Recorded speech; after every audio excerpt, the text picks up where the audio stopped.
Hi everybody! We are going to be making some honey roasted pear sparkling mocktails. These are drinks that can be made with alcohol or without alcohol, so I will give you, I'm going to make the non-alcoholic version, but I'll also tell you what you can add if you want to go ahead and add alcohol to it at the end. First thing you're going to need some pears, and you're going to half or quarter these.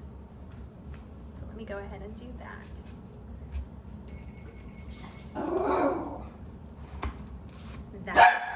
That is my dog.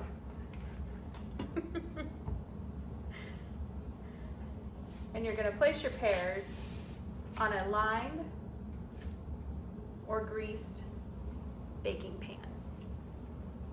Actually, these are pretty big, so I'm kind of like going to quarter these,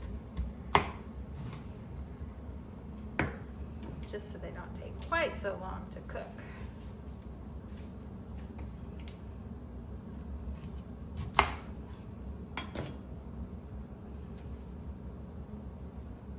And I'm going to stop at that amount because I don't think Steve and I need to drink quite that many drinks tonight. All right, the next step, you're gonna make a glaze that's gonna go onto these pears so that they can be roasted. And for that, in a small bowl, you're gonna whisk together 2 tablespoons of honey. And then you're also going to put in there a tablespoon of balsamic vinegar, an 1/8 teaspoon of cinnamon, and a pinch of ground nutmeg. And I will go over all of that again as I put those in the bowl.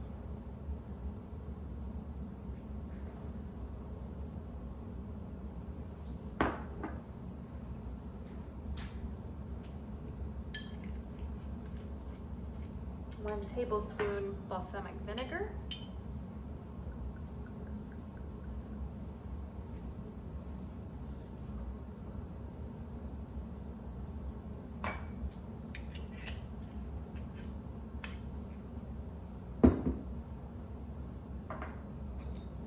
An 1/8 teaspoon of cinnamon. I'm actually going to do more than an 1/8 teaspoon because we're big fans of cinnamon here. So I'm going to do a 1/4 teaspoon, but the recipe calls for 8. So, you know, do what you want to do. And then a pinch of ground nutmeg. And then we're just going to whisk that all together, all those great spices.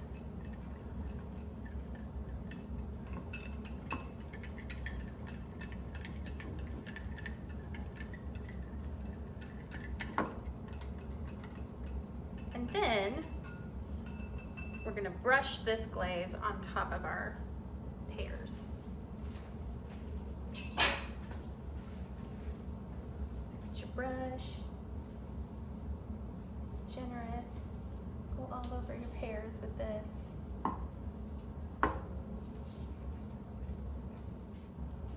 My mother-in-law is going to see my baking pans and be horrified, and I bet for Christmas I will get new baking pans.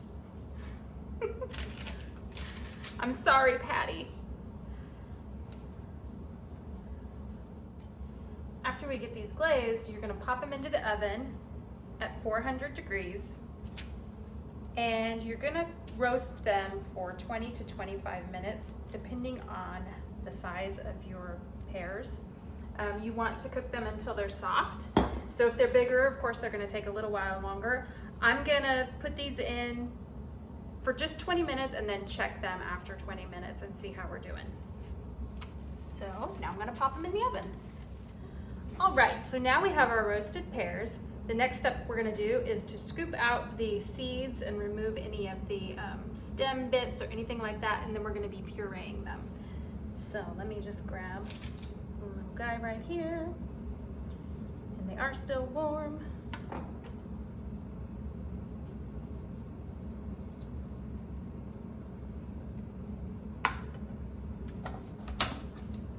I'm just going to plop that guy directly into food processor, and you can use a blender as well. either one. All right, now we're ready to puree. And with the pears, we're going to put in 2 tablespoons of either apple juice or water. I've done apple juice. And you're also going to put in a teaspoon of vanilla.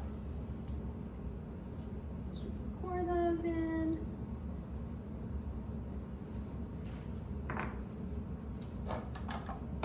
Pop our lid on and puree. That looks pretty good. So now you've basically got applesauce, but pears. So now what you're going to do is you're going to take this puree and you're going to put it in a pitcher, and you're going to chill it in your fridge until you're ready to serve it. Just want to get all that good stuff because it's really tasty. You can taste the vanilla. Okay, so we have our puree in our pitcher, and now we're going to pop it into the fridge until we're ready to serve our drinks. All right, we have had our puree chilling for about an hour and a half at this point. And the next thing we're going to be doing is we're going to add a pinch of ground cloves, 3 to 4 more teaspoons of honey. Although I have to say, I tasted the puree and it's pretty sweet. So if you don't want it to go over sweet, you might consider not adding honey or adding less honey. Just, play with it, do it to your taste. And the other thing we're going to add at this point is some sparkling grape juice. Now, they didn't have any plain sparkling white grape juice when I was in there, which is what the recipe calls for. So we got sparkling apple grape, but I think it's going to be delicious. It's just adding another fruit in there. Can't go wrong with that. So this is also the step where if you wanted to use, you could use champagne or Prosecco. She also, the author of the recipe, says that you can also use vodka for this recipe. She also recommends whiskey. So the puree really lends itself to whatever you want to make it into, basically. And we'll make sure to put up a link to that recipe so that the person who created the recipe gets credit. I'd love to say that I was creative enough that I came up with this on my own, but let's not kid ourselves. So let's go ahead and add our goodies. All right, just gonna go right in there.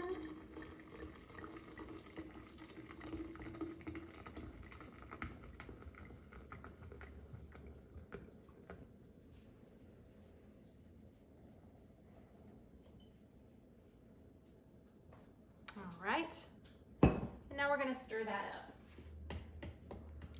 And that's it. Then you're gonna dress your glasses.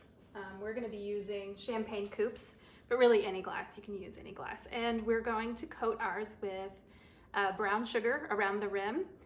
Ideally, I'm gonna give it a try. We'll see if it works. You'll see in the next shot if it worked or not. Yeah, and so you're gonna pour your drinks and then you're gonna dress them with either sage, rosemary, or thyme. We've got a little bit of rosemary that we will garnish it with. And yeah, so let's pour these things up.